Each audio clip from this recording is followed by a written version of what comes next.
มาเบลยังดูเขาว่ายน้ำเหรอคะใช่เมื่อวานมันเกาะตรงนี้แหละ เบลอยากเล่นน้ำด้วยเหรอคะ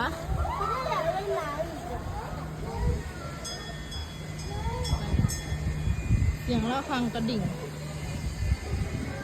ขึ้นแล้วกลับเลยเพราะมัน มาเบลดูพี่ๆเล่นน้ำเหรอคะตรงไหนนี่แช่จักรุซี่เหรอมาแช่ดิมีเสียงกระดิ่ง